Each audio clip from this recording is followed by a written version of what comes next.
Hello बच्चा लोग, कैसा रहा आपका मॉर्निंग का हिंदी का paper class 10th UP board students. आप सोच रहे होगे यार क्लिक तो मैंने सीबीएसई बोर्ड पे किया था, यूपी बोर्ड। ठहरो ठहरो, हमारे यहाँ यूपी बोर्ड भी पढ़ाया जाता है और कल आपको जानकर बहुत ही आश्चर्य और खुशी दोनों होगी। सर ने जितना प्रिडिक्शन किया था जीवन परिचय का, जितना प्रिडिक्शन किया था निबंध का, पेपर बाय उसी में से आ गया था। यकीन ना हो, एक बार लिंक में दे रही हूँ डिस्क्रिप्शन में, जाकर के चेक जरूर कर लेना। आज की बात करते हैं, कल सीबीएसई बोर्ड क्लास 10th का पेपर है एसएसटी का। तो मैं फिर से लेकर आ गई हूं आप सबके लिए कि क्या गलतियां करें, क्या ना करें, कौन सी टिप्स और ट्रिक्स को फॉलो करें, क्या करना है क्या नहीं करना। मैम एक बार आप बता दीजिए कि तब के साल जो हमारे यहाँ सीबीएसई बोर्ड का अच्छा नंबर लाया था, टॉप किया था, कितना लाया था? ओके 96 97। मैं उसका एक बार मार्कशीट भी फ्लैश पे कर चला दूंगी भाई। कितने में? आउट ऑफ 100 खाली उसके 3 मार्क्स कटे थे एसएसटी में, वो भी एक उसका एमसीक्यू गलत हो गया था और 2 नंबर पूरी कॉपी में कहीं पर कट गया। उसकी मैं फोटो अभी लगाऊंगा अभी, हाँ इस वीडियो में आपको डेफिनेटली देखने मिलेगी। 2023 में भी कोई बच्चा टॉप किया था, हाँ यूपी बोर्ड एसएसटी में सेम 97 मार्क्स और आपको जानकर 95 मार्क्स, क्योंकि उसको इंटरनल 30 में से 28 मार्क्स इंटरनल मिले थे। यार सोचो, मतलब क्या क्या टिप्स और ट्रिक्स। भाई देखो कुछ तो देर हमारे सर की है। एक बार आप ये भी बता दीजिए सृष्टि पढ़ाता कौन है? बिल्कुल, जो हमारे हिंदी के टीचर हैं वही एसएसटी भी पढ़ाते हैं, बी विवेक सर, मगर अपना चेहरा नहीं दिखा रहे, तो ये सारी चीजें हम हाँ लास्ट 2023 का हमारे बैच से जो एसएसटी का टॉपर था उसके 95 थे। आई रिपीट माय वर्ड्स, 95 थे। मैं मार्क्स बता देती हूँ, 67 आउट ऑफ 70। और जो लास्ट ईयर सीबीएसई बोर्ड का एसएसटी टॉपर था उसके 77 आउट ऑफ 80।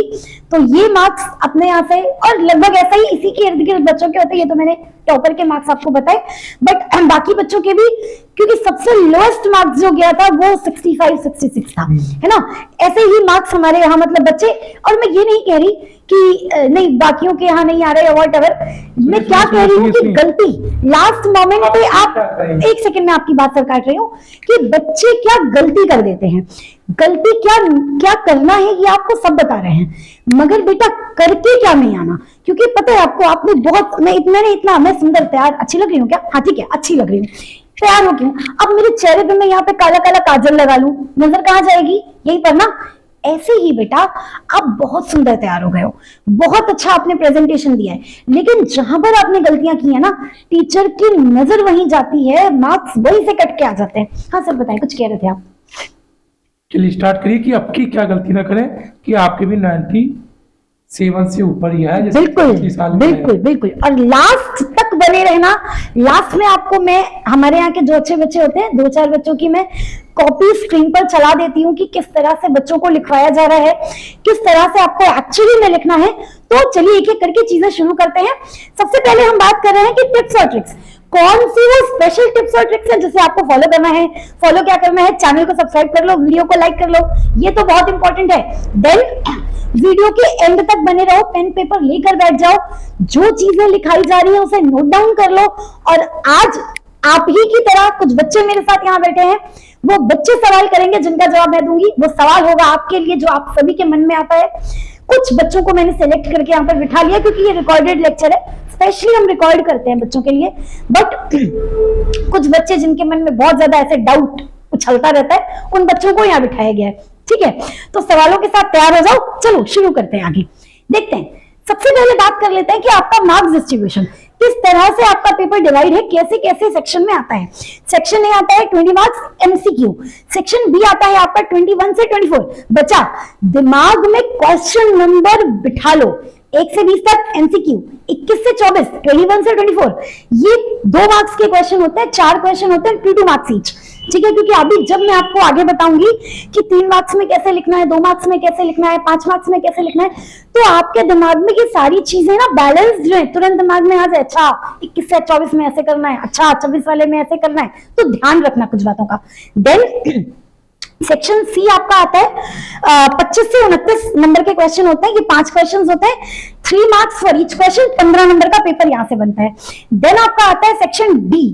ये आपका इंपॉर्टेंट सेक्शन है क्योंकि 5 मार्क्स के लिए आता है। आपका क्वेश्चन होता है 30 से 33, 4 क्वेश्चन ही सिर्फ होता है, लेकिन 5 मार्क्स कैरी करता है। और यहाँ पर सबसे अच्छा आंसर आपको लिखना होता है क्योंकि बहुत सारी चीजें, छोटी छोटी चीजें पूछी जाती हैं, एक्सप्लेन ज्यादा करना होता है, तो यहाँ पर बच्चों को ज्यादा टाइम लग जाता है। देन बात करते हैं सेक्शन ई। सेक्शन ई आपका आता है 24, 34, 35, 36, 34, 35, 36। ये केस स्टडी बेस्ड क्वेश्चन होता है। यहाँ पर बेटा ये क्वेश्चन ना डिवाइड सेक्शन में आता है। इसमें जो क्वेश्चन होता है, यहाँ पर मैं मेंशन करना भूल गई हूँ, ये 3-3 मार्क्स के नहीं होते, 4-4 मार्क्स के 3 क्वेश्चन होते हैं। एक क्वेश्चन 1 मार्क्स का, अगेन एक क्वेश्चन 1 मार्क्स का, फिर तीसरा क्वेश्चन 2 मार्क्स के लिए। तो 1 क्वेश्चन कैरीज 4 मार्क्स। तो इस तरह से क्वेश्चन आपके डिवाइडेड होते हैं। एंड देन लास्ट में सेक्शन एफ होता है मैप वर्क। 3 नंबर का मैप आपका ज्योग्राफी से आता है और 2 नंबर का मैप आपका हिस्ट्री से आता है। पहला चैप्टर से आता है नेशनलिज्म इन इंडिया, ठीक है, हिस्ट्री का चैप्टर नंबर 1, और ज्योग्राफी में से आता है आपका मिनरल्स में से, ज्योग्राफी का आता है आपका मिनरल्स में से। एक्चुअली सर यूपी बोर्ड पर ज्यादा ध्यान देते हैं, मैं CBSE board, sir UP board, but SST sir का स्ट्रांग पॉइंट। और एक और आता है जी, national of India, nationalism in India, हाँ वो मैंने बता दिया। और राइजिंग नेशनलिज्म, हाँ नेशनलिज्म इन यूरोप, ठीक है। ये कुछ कंटेंट है जहां से आपका मैप वर्क आता ही आता है, ठीक है। अब ये तो हमने जान लिया कि कहां से क्या आ रहा है, मगर एग्जाम के 3 घंटे को मैनेज कैसे करोगे, क्योंकि सारा खेल किसका है, मैनेजमेंट का। कल की वीडियो में भी हमने यही बताया था कि सारा खेल मैनेजमेंट का है। आपने टाइम मैनेज करना सीख लिया, 3 घंटे का पेपर भाई A ग्रेड करके आ जाओगे। तो यानी कि क्या करना है, करना है टाइम मैनेजमेंट, और करना क्या है, जो कुछ बताया जा रहा है उसे आपको फॉलो करना है, ठीक है।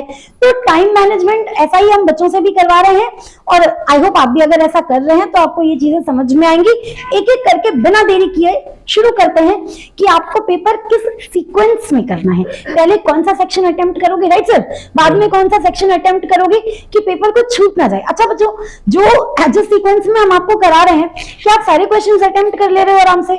Yes ma'am. कोई दिक्कत आ रही है किसी क्वेश्चन को अटेम्प्ट करने में? नहीं।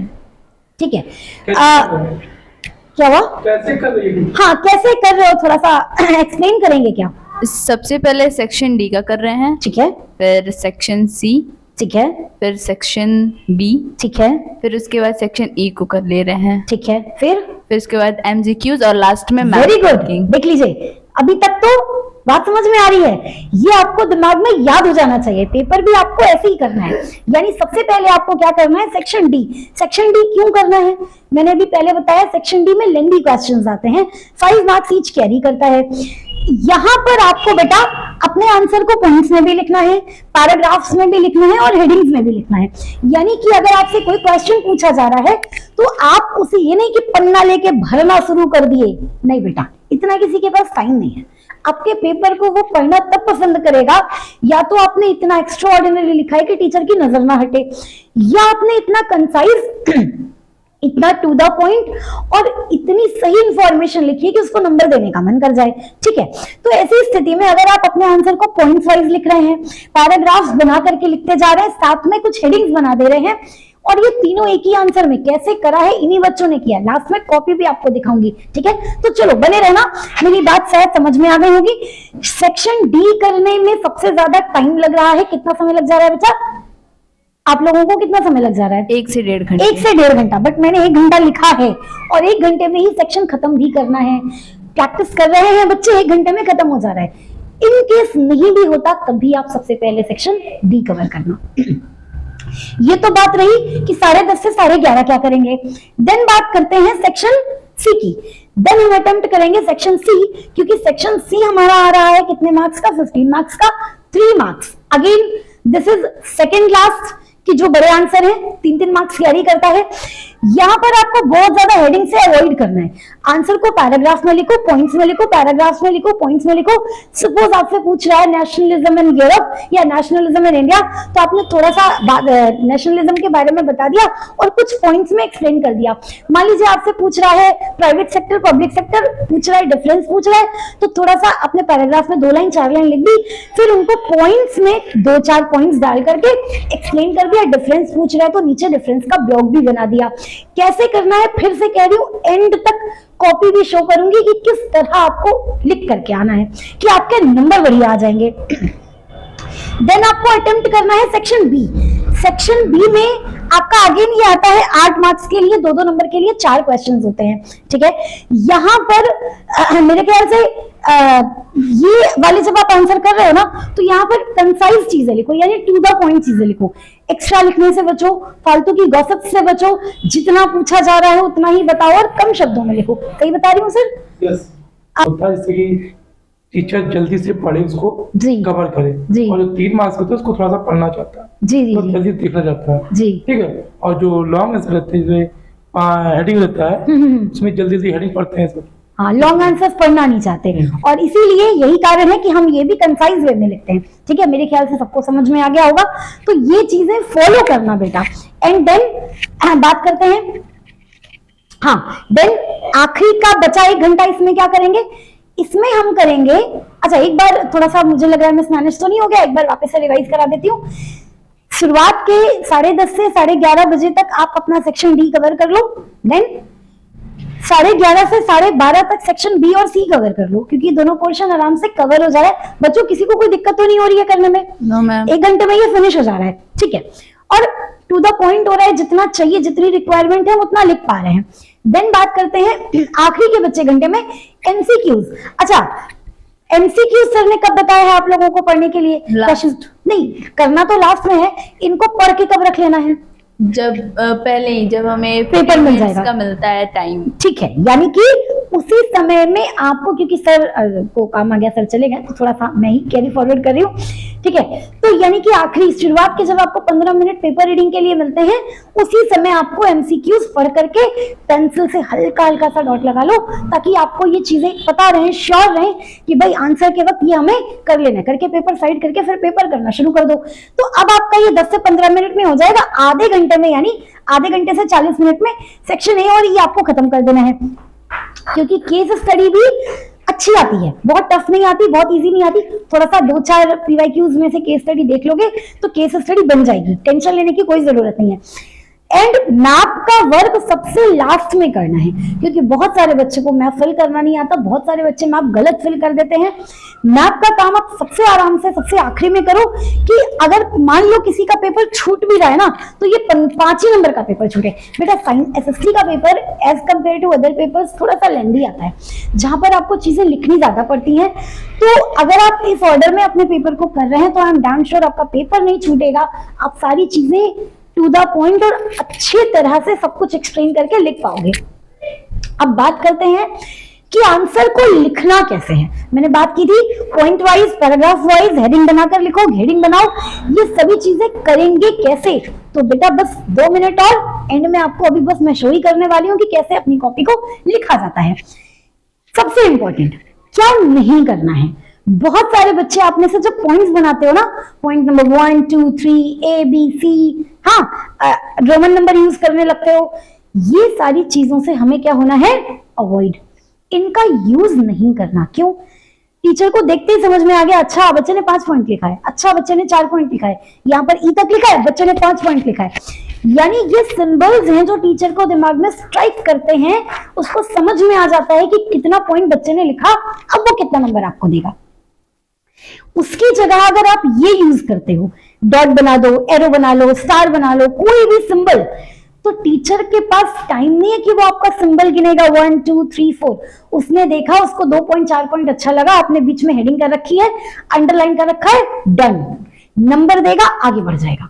उसको मैनिपुलेशन तो बोलना गलत होगा, लेकिन तरीका यही है कि आप टीचर को कैसे टीचर से नंबर ले पाओगे, ये भी एक आर्ट है।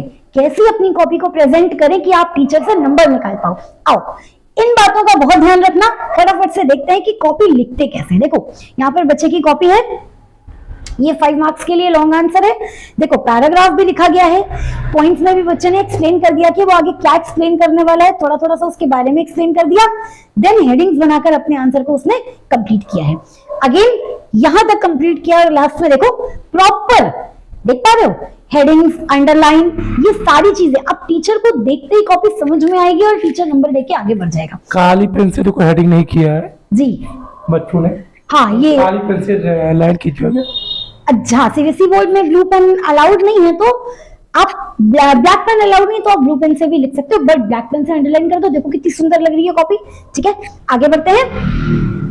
अच्छा ये नेक्स्ट क्वेश्चन था। ठीक है यहाँ पर भी देखो अगेन ये भी आपका एक देखो बच्चे ने कैसे किया है आंसर। ये बताने वाली बात है कि अगर आपका कोई आंसर फिनिश हो रहा है और आप नया आंसर लिखना चाह रहे हो तो दोनों के बीच में गैप जरूर देना। अगर आपने ये गैप अच्छे से नहीं दिया ना तो टीचर को सब गिच मिच लगेगा। आंसर बढ़िया सा लिखो, बॉक्स में लिख दो, बादल बना दो, डिजाइन बना दो, हाईलाइटेड रहे, आई कैचिंग रहे, टीचर को देखते ही समझ में आए कि बच्चे का नया आंसर यहां से शुरू हो रहा है। देखो खत्म हो गया, लास्ट में लाइन ड्रॉ कर रहा है। ठीक है नेक्स्ट लास्ट आई गेस इसके बाद ये लास्ट है। ठीक है तो इस तरह के क्वेश्चन आंसर्स हम लिखते हैं। मेरे ख्याल से ये सारी बातें सबको समझ में आई होंगी। और last but not the least, last में बस यही इतना कहूंगी कि पेपर आपका है, लास्ट मौका होता है, करो या मरो। मतलब या तो इतना बेहतर लिख दो, इतना बढ़िया लिख दो कि नंबर पा जाओ, या फिर रिग्रेट करते बैठ जाओ कि यार काश लिख लिए होते। तो काश जैसी कोई सिचुएशन ना आए, मौका है, समय है, कीप इट अप, लगे रहो, हेडिंग्स पढ़ना और वही रिवाइज करना जो कुछ आपको याद है। नया कुछ पढ़ने के लिए कोशिश मत करना, नया पढ़ना है तो एमसीक्यूज पढ़ना। ठीक है आई गेस सभी को मेरी बातें समझ में आ गई। चलिए मिलते हैं फिर से नेक्स्ट वीडियो में और देखते हैं कल का सबका पेपर कैसा होगा। Wish you very all the best.